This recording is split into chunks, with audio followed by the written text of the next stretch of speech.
Hey guys, and Paisley. This is just a recap of we're gonna try to do this in the classroom, and we couldn't do it, but we did it out in the lounge there, and we went over a few things. You guys nailed all the issues that I can see mechanically, anyways, with Daulton Varsho's swing, and I just wanted to kind of recap it here in a video.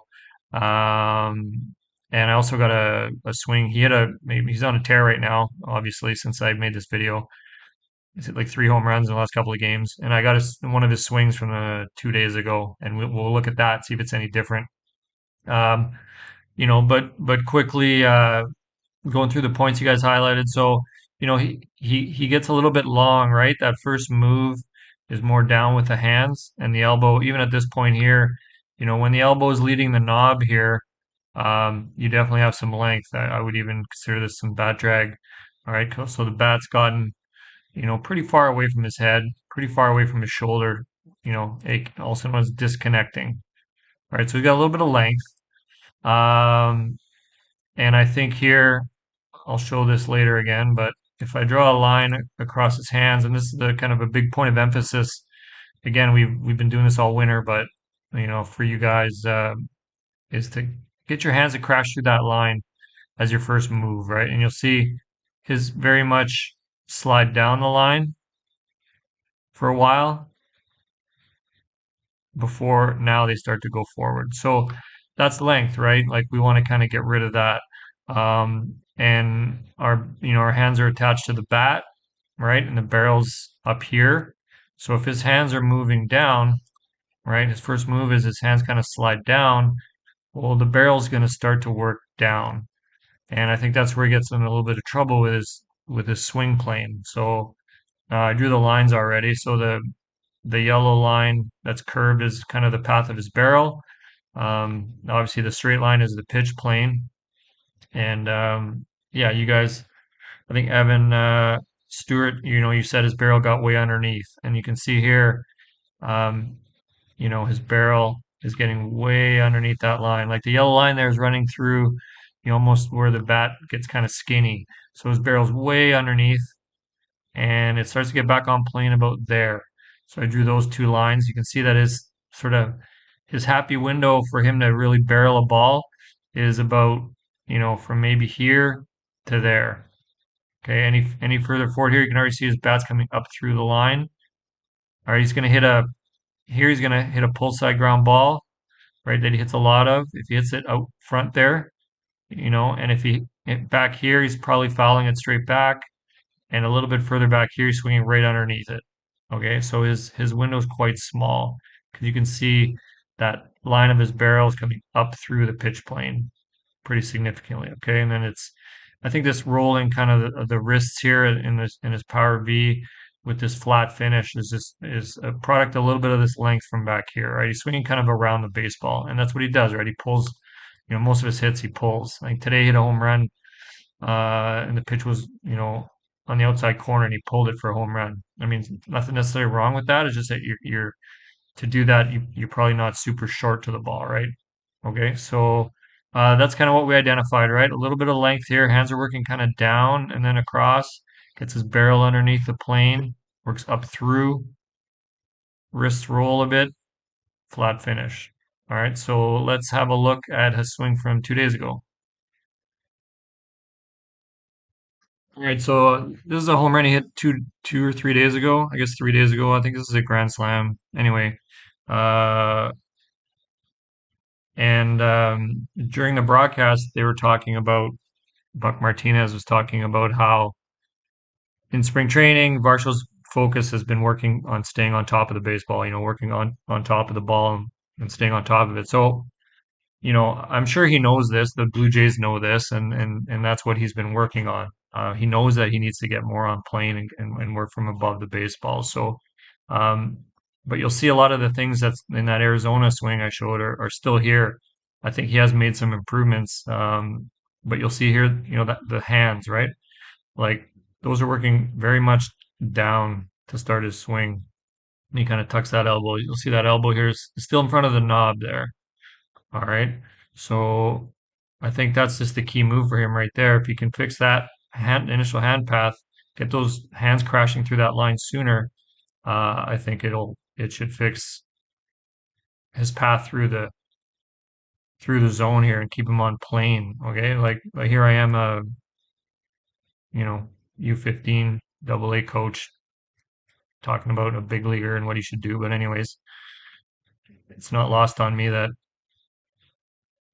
he's obviously a super excellent hitter with good coaching and everything like that. But I mean, from what I know, and to me, like this right here is what he needs to fix is this initial path of his hands straight down. All right. And if you worked more this way, right, the feeling of your hands from the top is that way. And if you work more that way, he would lose this look of his elbow leading the knob here because his hands would have caught up sooner. And at this point here, ideally, we should know this by now when our chest has started to point out at our front foot that our hands should be in front of our armpit. Okay, so he's left his hands behind a little bit, right? A little bit long. So, anyways, oops, I erased my line there. But you'll see here, if you look at his barrel, there it's on the line, and there it's underneath. All right, and there it's underneath. And now it's coming back up. So there it's on. So he'd hit a ball hard there, all right, at his front toes. He hits a homer there, just outside of his front toes. And he still hit a ball pretty hard there, probably right at the first baseman, if he hit it that far out front. And then he's still extending a little bit better than that Arizona swing. You see his barrel's extending out a little bit better. So, I think he might even pull his foul, but he'd pull it hard if he hit it out here, more towards the end of the bat. So, I mean, his happy zone looks like, and I'd say it's probably maybe, whoops, from here now to there, so maybe an inch or two longer than that Arizona swing. Again, we're looking at swings in isolation, but I think he's definitely working on this, trying to stay on top of the ball because he's increased his happy zone by an inch or two, which it's that's a big difference in facing major league pitching. And he's a little bit more palm to the sky straight out here than he was on that other swing, and you'll see he finishes with his barrel above his hands a little bit higher. So I think he's working on this stuff. I can definitely see improvements in his swing, but ultimately, and this goes back to what we've been working on. And I'll pull up a guy who hits, I don't know what he hit, Yandy Diaz here. He hit 350 last year. These are kind of the things that I keep harping on, and I'm going to keep harping on. And a lesson from Varsho is obviously just an unbelievable baseball player, but in the big leagues, when you have some of those mechanical flaws, you'll get exposed by really good pitching. So, anyways, hopefully he sorts it out. But if you look at Yandy Diaz and what he does, you'll see some big differences, and this is kind of what I want you guys to keep focusing on as we keep progressing here. So I'll draw similar lines, right? So, um, he gets a launch position here, and someone brought up launch position, Evan Scott, I think. And Varsho gets a really good launch position, no issues there. But right, front shoulders are down and hands are back. That's a key, right? And then we got this nice big base, and we're roughly in the center of it.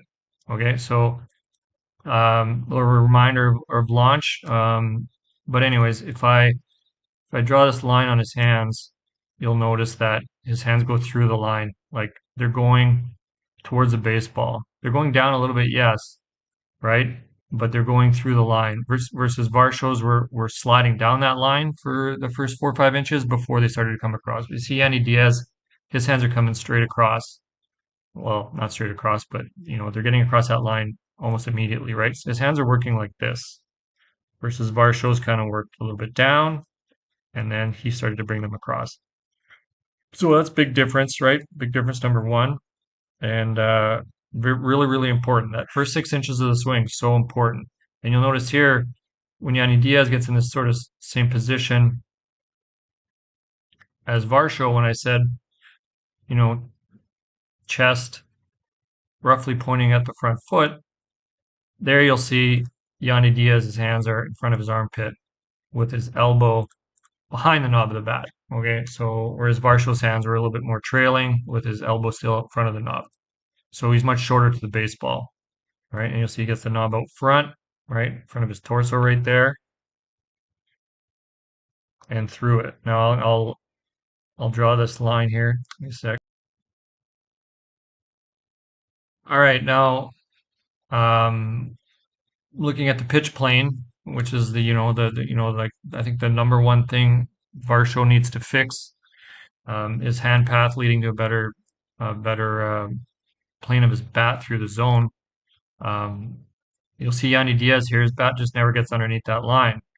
Okay, so here it's just getting on the line. There the barrel's on the line. So he's getting his barrel on the plane of the pitch at his front thigh. All right, remember, I don't know if you remember from Varsho from 2 minutes ago, but he was getting his barrel more on plane out at his front foot. Okay. And then see he's on plane on boom. I think this is a home run. Might have been in the first game of the year this year. Anyways, but you see his bat just stays on that plane the whole time. All right, so he's gonna hammer a baseball from here to there. So his happy zone, or a zone at least that he can hit the ball hard, is twice the size of Varsho's. And that's the difference between hitting 200 and hitting 350. I bet if Varsho, and I hope he does, he increases his zone that he can hit balls hard um, to be this big. That's easier said than done, right? From being a little bit shorter and a little bit more on top, getting those hands working back to the baseball immediately. Um, he can get his average up to 300. I'm sure he can because he's such a good baseball player. But anyways, you'll see here that that barrel never goes underneath. And it's the barrel, right? You can see the tip of the bat there is underneath, but the barrel never goes underneath that line. And, he's getting a piece of the ball there, all the way out to here. And he's probably getting a piece of the ball if he's brutally late, like back here. So that is how you hit. I mean, that is how you hit for high average and you stay in counts, you put balls in play, you do all the important things, right? Is you don't let that bat get underneath that plane. That's it. The biggest thing I can say, and we're gonna keep working on this. Just fire your hands, feel like you're firing your hands like that, in that direction from the top, and work from above the baseball. And do not let that barrel get underneath. All right. Like this guy's hitting home runs, his barrel's never getting underneath the ball, right? Because he's home runs are accidents. Remember, we're getting, you're hitting a millimeter or two underneath the center of the ball. Boom, this thing launches with backspin. And it launches with backspin because he's through the ball. He's not rolling over. He's not working up. Like he's not working up and then rolling his wrists. That creates topspin. So he's working level and extending through, right? He's got power V with the palm to the sky, so he's extending through the ball, hitting the ball with backspin. Anyways, just wanted to kind of recap what we learned there a few days ago with Varsho Swing, and you guys pointed out kind of those mechanical flaws, and I just wanted to show you here the difference with a big leaguer that hits for a high average. And it's subtle, but it's important, especially when you're facing really good pitching. So, anyways, fire your hands back towards the ball, keep that bat above the baseball, above the pitch plane, I guess. Get it on plane, don't let it get underneath. Extend nice through the ball, and good things will happen.